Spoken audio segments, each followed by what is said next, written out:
I've used that for the Ateneo Center for English Language Teaching. I use that for the graduate programs at the Polytechnic University of the Philippines, and of course in other talks as well. And just one music video talking about different aspects of referencing different historical events in the Philippines.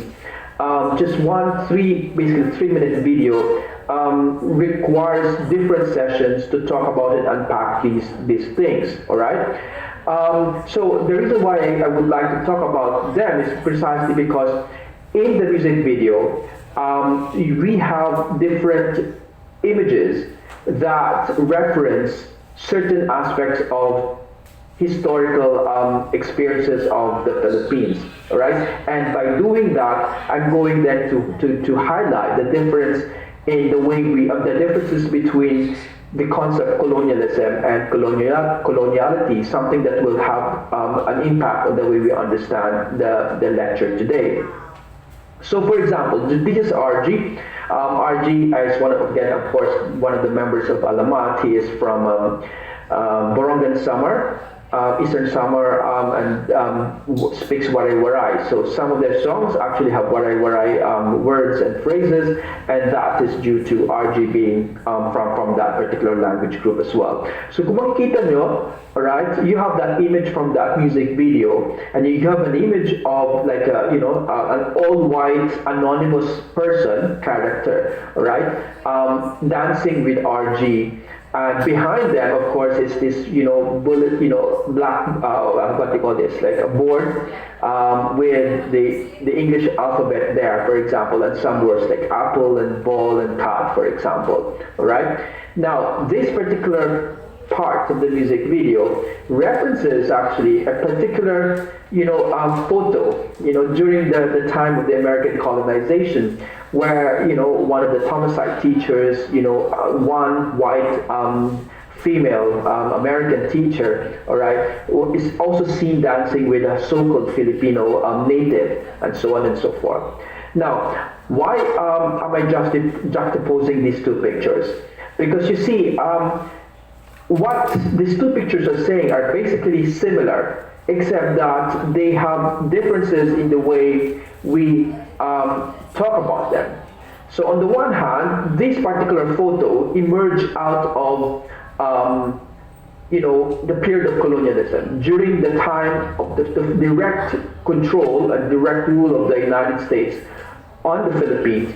All right, this photo emerged because this was a case of an experience of one Filipino native, quote unquote, and an American teacher, all right, caught dancing together. So basically talking about the kind of relationship that somehow was generated during the time where American teachers were brought into the Philippines supposedly to teach Filipinos. But as what I said, when you talk about colonialism, as a past period, a period that happened in the past, all right? But what that means basically is that while colonialism is a thing of the past, the impact, all right, of colonialism can still be felt in everyday lives. And as you can see there on the part of RG on the right side, all right, the impact of the education system, the English language, for example, and specifically on the privileging of English, on the so-called importance of English over other languages that we have, right, is still very much felt in today's education system. So wala lang tapos naman na yung colonialism, pero meron pa rin coloniality, all right? Meaning yung traces of colonialism are still in our midst. Another image that you can see in the music video, all right, is that of Alas. Kung nakita din natin ulit dito, we have someone like another white person, yung sinascrub niya yung katawan ni Alas. Alas is speaks Bisaya from Mindanao, Davao City, right? So kung meron ding mga Bisaya words and Bisaya dimensions into the music video and also their discography, it's also due to Alas being part of the group as well. Alright, so nakita natin dito, nililinisan niya ng istong puti na ito na anonymous na yung katawan, ni Alas. Now, again, you look back and it actually references, a particular, image of, this was an image of supposedly the McKinley, who was the president of the United States at the time, all right, that the United States colonized the Philippines. And you can see there, it's labeled the Filipinos' first bath. And it's supposed to be McKinley saying, "Oh, you dirty boy." All right. Now, what this is saying basically is that you see how the ideology, the beliefs about Filipinos, all right, because of their dark skin, because of who they are, all right, that just because of who they are, the belief is that they are of lowly creatures, all right? So this was supposed to be their first bath. It was supposed to be the time when,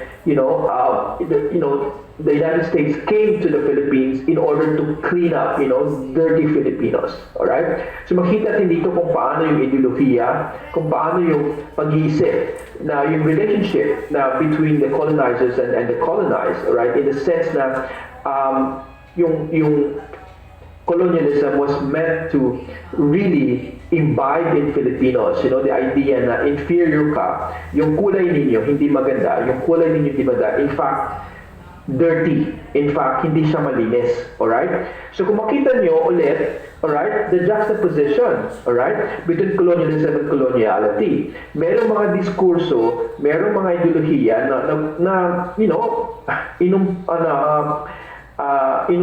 nag-umpisa sa panahon ng colonialism.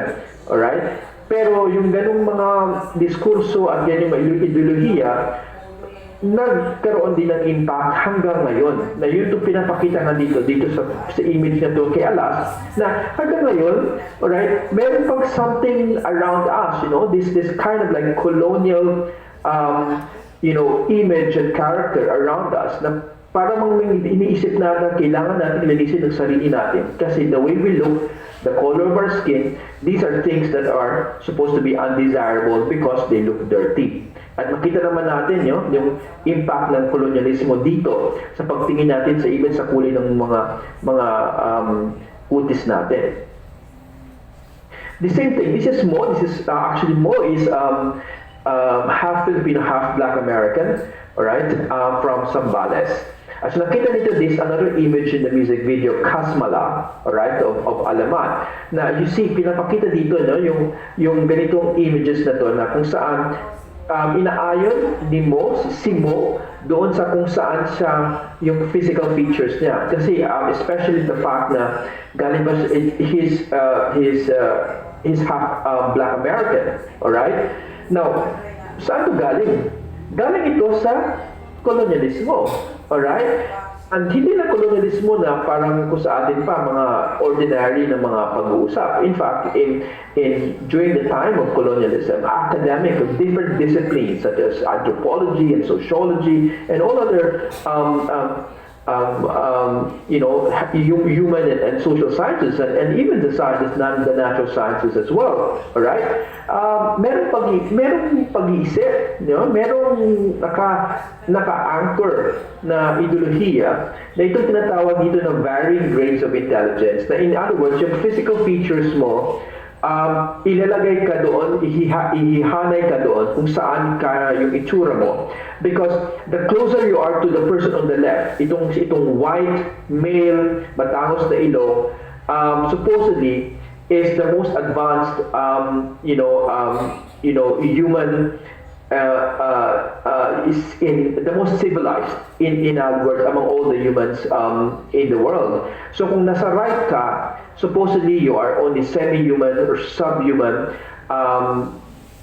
and your brain is not developed enough alright, to become enlightened and to become intelligent. So ang big sabihin nun, kung yung mukha mo, kung yung physical features mo were, related to supposedly your level of intelligence. Alright? So yun yung pinapakita. So ganun din yung nangyayari dito. So during the time of colonialism, may mga ganung ideas, pag-iisip. Hanggang sa ngayon, meron ganun din pag-iisip, the coloniality of these things, no? Whereby when people look at their physical features, the people's physical features also, they are associated with certain levels of intelligence, of certain levels of smartness. Okay? And the same thing, si Taneo is from city Kalinga, he's Ilocano, alright? Makita natin nakagapos siya, di ba? And it's supposed to reference, alright, this one very dark side, reality or aspect in Philippine history in the early 1900s, kung saan a lot of our indigenous people were forcibly brought to the United States and showcased, and basically, put in full view. Yung para bang naging human zoo sila sa isang St. Louis exhibition. It's a series of these exhibitions na kung saan they are put in the center, right, for, people around them to look at them. Sinasabi no, see, alright, these are not yet complete human beings. Alright? They are still in the process of, becoming human. They are still in the process of becoming civilized. Alright? And yung kakitan dito said something very, very sad, is that this girl is ginapos siya, precisely because supposedly, Filipinos of this indigenous type were supposed to be savage. Alright, or subhumans. Alright, if you look back to the history of the Philippines in the early 1900s, you will find out more about this history of us that has actually been erased, from us as well. So makita namin na ulit, kung gaano yung paggapos natin doon sa mga, sa realidad na we are still at the mercy of certain ideas and certain practices that go back to the time of colonialism. So again, inuulit ko, yung colonialism tapos na yon, pero yung impact niya, yung effects niya hanggang ngayon, di naramdaman, parang po sa atin pa, yun pa yung nag-guide sa ating ginagawa. So let me just give you one example, So isang coloniality of our language ideologies. So this one is just one example of a text. I think it was in 1916. Alright? Ito yung time na kung saan force na yung English, on the education system. And isa itong title, English ousts dialects from the Philippines. So makita kaagad natin dito, there's really an inequality of multilingualism, kung saan English is a powerful language that supposedly has ousted the dialects from the Philippines.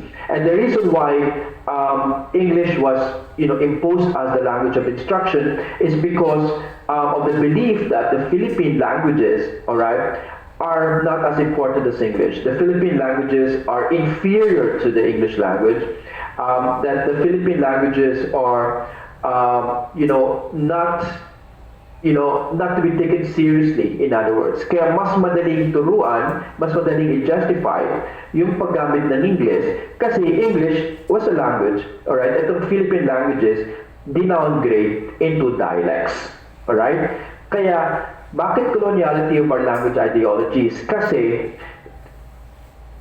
hanggang ngayon, alright, marami pa rin paniniwala that Philippine languages are dialects, alright? Our Philippine languages are languages. So kung tingnan natin saan nanggaling yung idea na yun na Philippine languages are dialects, balikan natin yung colonialismo, balikan natin yung period na yun kung saan tinuro sa atin na hindi ganoon importante yung mga lingwahe natin sa Pilipinas kasi mas nakakaangat na lingwahe. Alright? And to be able to justify that, tinawag na lang na dialecto ang mga Philippine languages. So pero Philippine languages are languages. I speak Aklanon. I am an Aklanon. My wife is from Pangasinan who speaks Ilocano. Kung Ilocano yung gagamitin niya, Aklanon yung gagamitin ko, hindi kami magkakaintindihan. Bakit? Kasi the Ilocano and Aklanon are mutually unintelligible. Since unintelligible ito, they function as two separate languages. So, hindi dialect ang Aklanon, hindi dialect ang Ilocano, hindi rin dialect ang iba pang mga Philippine languages. Alright? They are all full-fledged languages. And if we think up to now that Philippine languages are dialects, balikan natin kung saan galing ito. Kasi ang pag-iisip na yan ay pag-iisip kolonyal. Alright, so now we're talking now, so since I have provided some conceptual arguments about coloniality ideology, so now I will talk about global English. Alright, so a little bit about global English, and because this is something that, that circulates in our midst all the time. Alright, so let me tell you a story about paano nga ba ito nangyari itong global English na ito. Right? Una, all right? Of course, historically, English was very much localized within, let's say, a particular country or nation, just UK English. But then it spread and then it became global English. So how did it become global English? Una, of course, is, as what I said, through imperialism and colonialism. Through these, control of one country over another, all right, over others, of many other territories, then nagkaroon ng pagkakataon nitong, like, halimbawa, yung mga United States and UK, and also other colonialisms as well, like, for example, the French, colonial rulers, introducing French, the Portuguese as well, introducing Portuguese, the Dutch producing Dutch as well. So the point here is that with English, all right, what brought UK English into the world and become global English, first would be the processes of colonialism. Another, of course, would also be globalization. So after, globalization is the opening up of the world, the breaking down of the different boundaries and so on and so forth. And because of that, there was more movement of people across different countries and across different cultures. All right? Now, in the process, however, of the spread of English, in the process of English becoming globalized, in other words, nagkaroon ng cultural mediation. Now, what do we mean by cultural mediation? All right? Meaning that, when English globalized, for example, and different speakers, different communities of speakers started learning and studying and learning and using the English language, culture was always a part of it. In other words, yung kultura natin, halimbawa tayo as Filipinos, when English was imposed on us and we started using English, our culture also has shaped the way we speak English. Alright? Our languages, our own mother tongues, our Philippine languages also have shaped the way we speak English. In other words, different parts of the world, alright, culture would always mediate. Culture would always shape, the way people use English. So magkakaiba talaga yung pagkagamit ng English kasi when a user uses a language, it doesn't have to be English. That language is bound to change. Why? Because that user has their own culture, traditions, beliefs, languages, which would now have an impact on the shape, the structure, the meanings of that particular language. All right? In social linguistics, we call them spread, pluralization, or indigenization. In other words, the English language has spread, and when it has spread, it has indigenized, it has pluralized. Nagkaroon ng maraming mga versions, in other words. Nag-indigenize siya because the English language now has taken on different, indigenous dimensions, okay, and features. Now, what does this mean? Ang ibig sabihin nun, when English changes because of globalization and imperialism and because of the mediation of culture, walang mali doon. All right? Because from the social linguistic perspective, pluralization happens, indigenization happens at every point of language contact.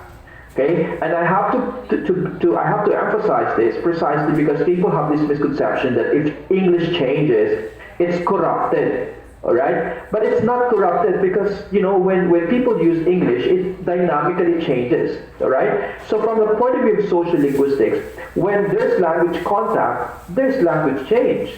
All right, there's nothing we can do about it. That if English is truly a global language, gaya ng sinasabi natin, then we have to accept the fact that English perpetually changes as well. All right, and it changes according to the different cultural practices, the different impact of languages and cultures and traditions, and even identities of people using the language as well.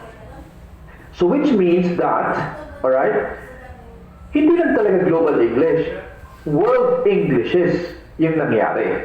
Alright? So, since nag-spread yung English, alright, so this is the story now that I'm presenting to all of you, nag-spread to English from the UK into the world. And because of that, because of the processes, the political and social processes of imperialism and globalization on the one hand, but also the cultural and social-linguistic changes and processes on the other hand, on the right hand, ano nangyari? Itong tinatawag natin ng global English, actually, in reality, Englishes siya. Iba't ibang varieties, iba't ibang accents, iba't ibang paggamit ng English.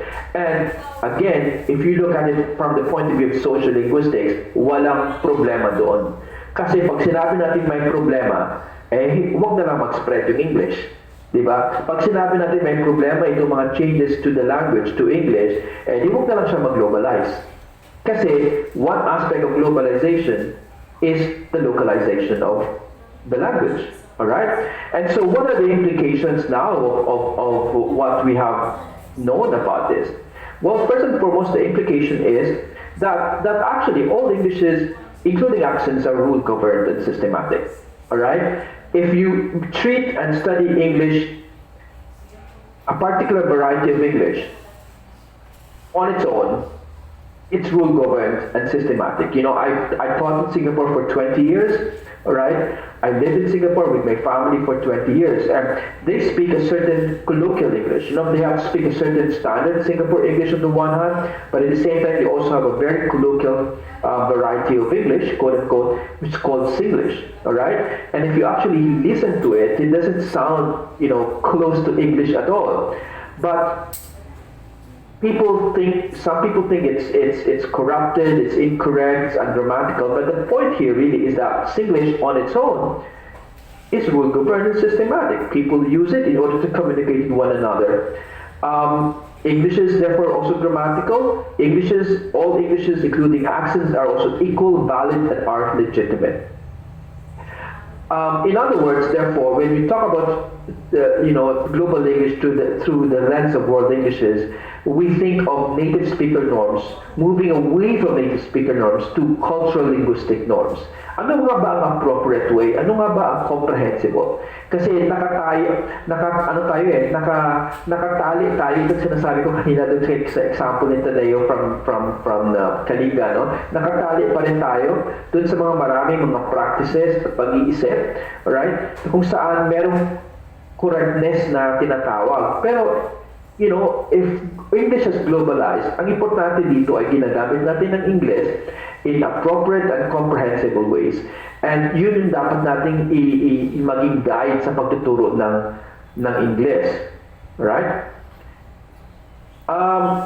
So there are different ways actually therefore because of that, different routes to reconceptualizing ELT. So paano na to? Parang tanong natin, so anong ibig sabihin nito? Kung global English has transformed into different Englishes with different norms and systematic ways of speaking. Well, una-una, people can talk about it in terms of what English to teach. So ano na nga ba yung ituturo natin? Diba? So I will not get into these things now, but if anyone is interested, you can just email me and then I can give you a copy of this paper of mine, which was published some time ago. Another route to reconceptualize ELT is then therefore to ask the question how to teach English. Alright? So paano tayo magturo sa English? Kasi nga, we now have taken on the idea that English occurs and exists within very multilingual and linguistically diverse environments. Alright? So dapat i-acknowledge natin na kahit anong resistance natin at ayaw natin, what we have to live with is the reality that English in the Philippines, at least in the Philippines, is being taught in multilingual classrooms. That's a given. And therefore, we have to look at the multilingual dimensions of the classroom as a way to help us facilitate the teaching of English. And I think Dr. Suarez later on will also tap into that later on. And another way of reconceptualizing ELT is, of course, how to think about English. Ito yung tinatawag nga ng konsepto ng ideology. How do we think about English? So ito yung nag-umpisa na ako, how do we think about English, about global English, about world Englishes, alright? Because then the way we think about this will have an impact on our own teaching and our practices and our pedagogy. So on the one hand, we're talking about, as what I said, nativization, alright? In other words, all of these things like what to teach, how to teach, or what English to teach, and how to think about English, all of these things have assume the nativization of English. English has localized, English has indigenized, and therefore what do we do with it? Alright?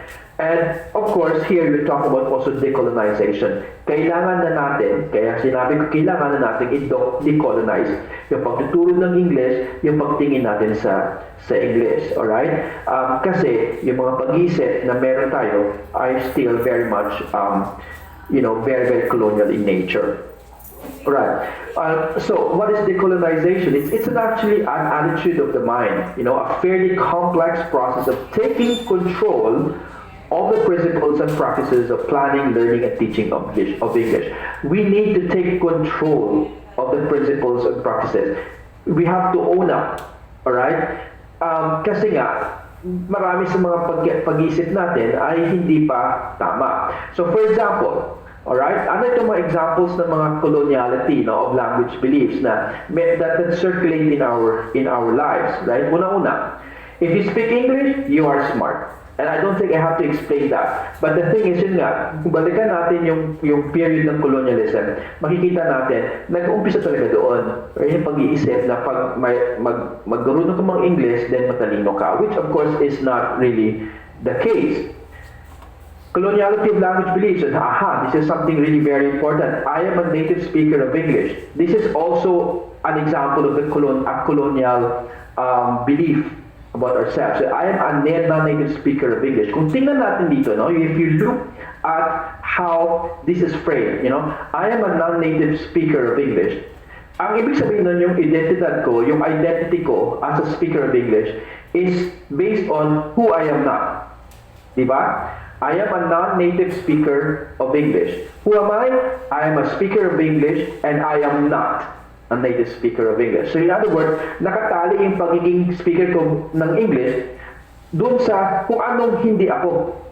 Alright? So parang may kulang sa akin as a speaker of English kasi I am non-native. Alright? Whereas, ako, I don't really actually subscribe to the idea that I am a non-native speaker of English. I introduce myself as a multilingual speaker of English.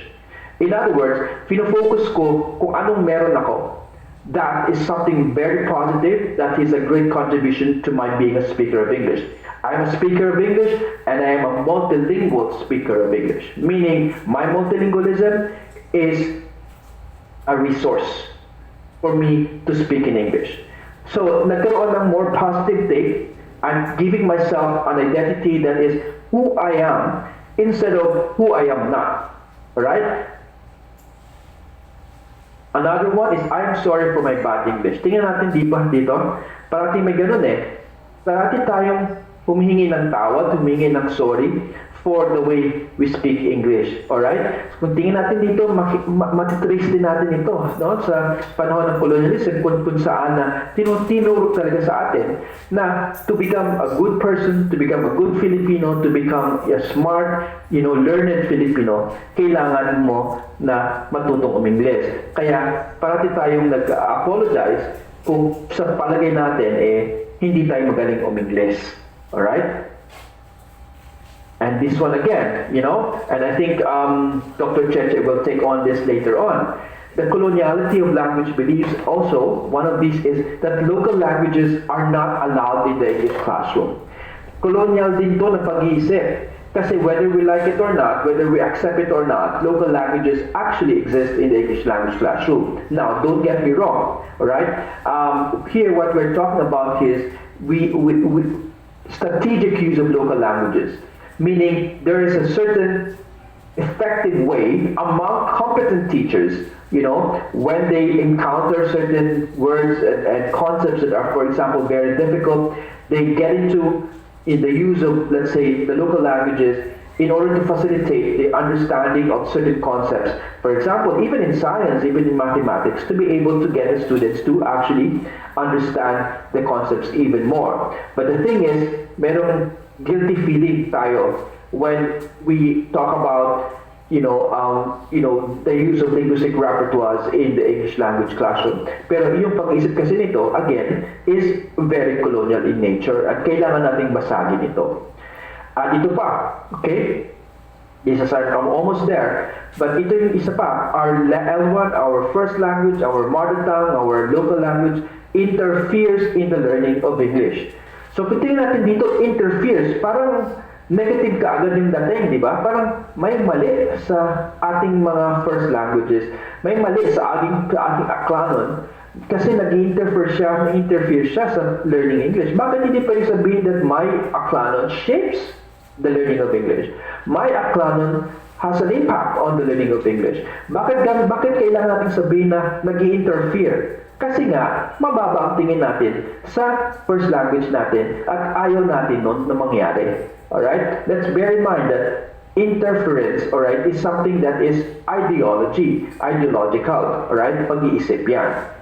Great. So having said that, so I've given you certain examples of these very specific language beliefs.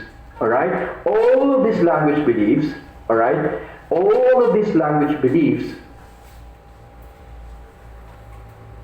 are part of an ideology. All right. If you go back to the start of the discussion, all right, that ideology is a framework of thought, is a way of thinking. All right. It's deep-rooted system of beliefs. All right.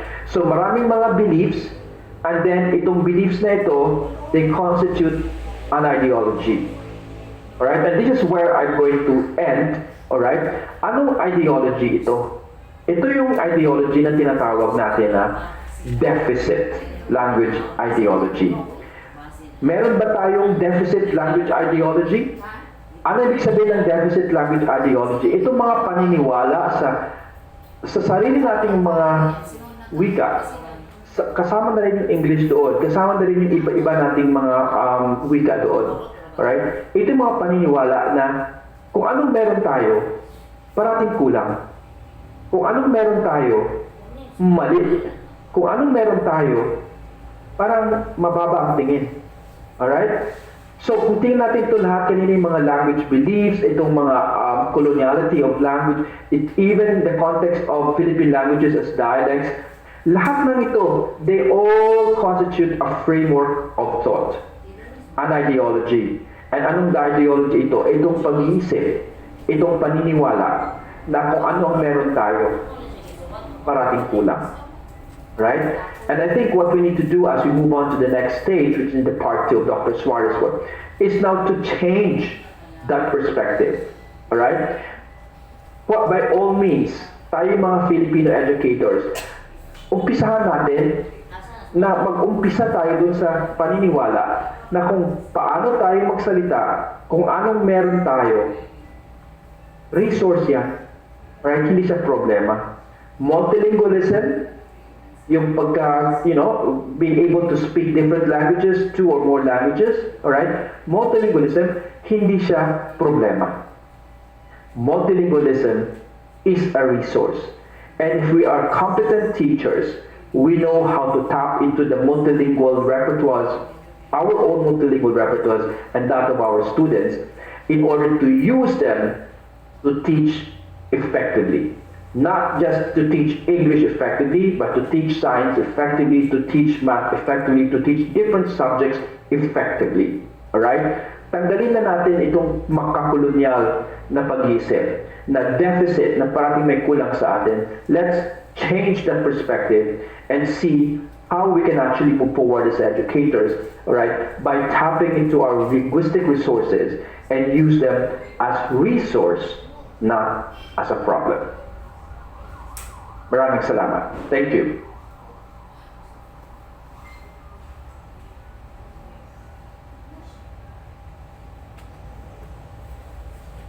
Thank you very much, Dr. Tubas. We're truly grateful for your insightful discussion, which has illuminated the pressing needs within the field. It's particularly fascinating as well that you need to, or you use the Alamat Kasmala music video to explore the complexities of colonialism and coloniality. And who would have thought that such modern song could offer such a powerful lens for understanding these critical concepts. We also appreciate how you highlighted the coloniality of beliefs that we have, or coloniality beliefs that still surface or persist nowadays in our contemporary society. And that being said, we hope that all of these beliefs will be removed so that we can all teach our subjects in a new way possible. Okay? And even the next discussion po, mas malilinawan tayo sa kung ano nga ba itong colonialism, coloniality, at paano nga ba nito na-aapektuhan yung pagtuturo natin. Or ano pa nga ba yung pwede nating magawa para rito. So master classmates, that is a wrap, but we are not yet stopping. We will be accompanied by yet another expert who by experience emerges as a champion in language education and academic empowerment. Dr. Cecilia, or Doc Cheche, Suarez is the Executive Director of the Ateneo Center for English Language Teaching, or ASEL. She teaches undergraduate and graduate students at the Department of English, Ateneo de Manila University. She is a national trainer for the Commission on Higher Education